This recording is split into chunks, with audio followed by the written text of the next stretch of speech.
Nih, Pak Irjen, soal agenda besok kan kalau tidak salah nih ya, eksepsi. Eksepsi ini bakal dikabulkan nggak sih dari permintaan Nikita Mirjan ini? Baik, terima kasih. Assalamualaikum warahmatullahi wabarakatuh.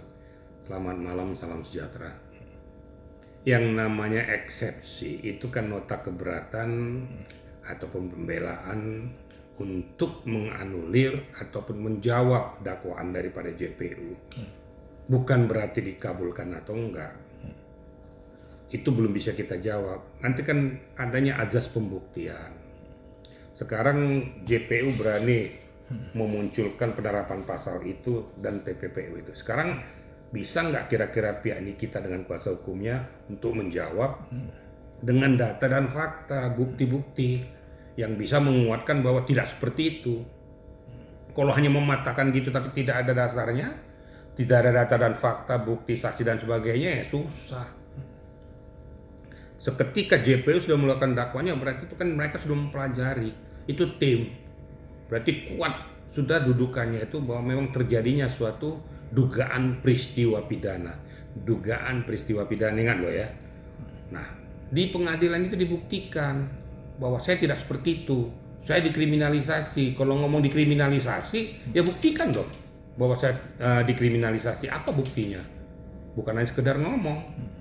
Nah, nanti tentunya dari pihak Reza Gladys juga akan mempersiapkan bantahan atau memperkuat dakwaan daripada JPU tersebut.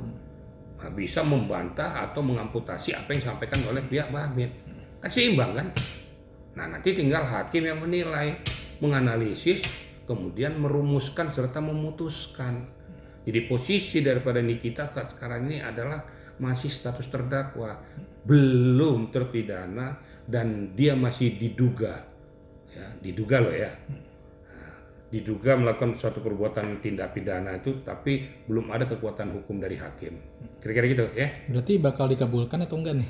Ustaz? Menurut hemat saya susah. Saya kan nggak mau mendahului hakim ya. Kalau Prediksinya. saya katakan nanti bakal dikabulkan, berarti kayaknya saya udah tahu kan gitu. Atau berbeda pula lagi isinya. Nah, sekarang jawaban saya cukup singkat saja. Buktikan aja bahwa bisa mengamputasi dakwaan JPU. Itu aja. Kalau berarti kalau nggak bisa dibuktikan tetap Ya lanjut. tetap. Ya kalau kok nggak bisa buktikan berarti berjalan dong. Nah, berarti dakwaan JPU itu memenuhi unsur. Kan gitu. Apalagi nanti diperkuat oleh saksi-saksi daripada kuasa hukum Reza Gladys. Ini loh buktinya, makanya adu bukti ada fakta. Nah sekarang ada lagi saya dengar di BAP itu menyebutkan orang-orang tertentu wajib hukumnya diperiksa supaya membuat terangnya suatu perkara gitu loh. Sejauh mana keterlibatanmu, irisanmu, relevansinya dengan peristiwa itu. Nah, itu nanti dipanggil oleh hakim. Yang satu yang sangat saya harapkan adalah peran daripada BPOM. Berarti Pak Irjen bisa dibilang pengen BPOM itu hadir di persidangan itu. Harus adil dan harus speak up. Nah kalau kayak gini nanti kan ngambang nih. Istilahnya kalau seandainya betul nanti Reza Gladys ini memang dia punya skincare-nya sesuai dengan standar, ya, sesuai dengan uji kelayakan dari BPOM, tapi tidak di speak up padahal sudah terjadi peristiwa ini, kan kasihan Reza Gladys-nya, kan gitu. Kenapa nggak diperkuat? Kalau itu standar. Tapi kalau enggak, jangan dibiarkan. Kalau uji kelayakan ternyata tuh tidak sesuai dengan standarisasi ataupun kelayakan jadi skincare-nya itu harus diambil langkah-langkah hukum. Turunkan Depkes, BPOM, polisian untuk menyelidiki dan menyidik itu. Nah kalau sempat terjadi tuh bahaya loh. Ditutup rumah produksinya, disita untuk negara tuh uangnya karena itu uang hasil kejahatan. Gitu kira-kira ya. Nah berarti yang permintaan dari ini kita nih, salah satunya itu adalah permintaan maaf dari Reza Gladys kalau salah 7 kali 24 jam. Itu sudah tepat atau belum sih dari permintaan pamit dari Reza Ya Gladys? nggak mungkin lah. Saya langsung mengatakan nggak mungkin terjadi. Kalau Reza Gladys minta maaf berarti sama dengan mengatakan dia melaporkan salah. Berarti sama dengan persidangan ini percuma. Yang kena tuh Reza Gladys, yang kena. Pasti diperiksa sama kepolisian, memberikan laporan palsu. Berarti Reza Gladys malah yang kena nantinya. Ya kalau seandainya dia dan nggak akan mungkin lah. Taruhan kita nggak bakal mungkin dari pihak Reza Gladys minta maaf. Justru Lo minta maaf sama dengan salah mengaku salah dong. Justru Suatu berarti hal Reza yang- lanjut Pak Haji. suatu hal yang muskil lah. Tapi ya haknya daripada pihak Nikita juga untuk minta. Itu kan hak setiap warga, hak setiap terdakwa. Ya syukur-syukur dipenuhi oleh pihak Reza. Walaupun alam pikir saya mengatakan nggak mungkin terjadi gitu. Kalau itu terjadi sama dengan mengatakan Reza salah. Kan kalau saya minta maaf sama Anda kan berarti saya salah dong.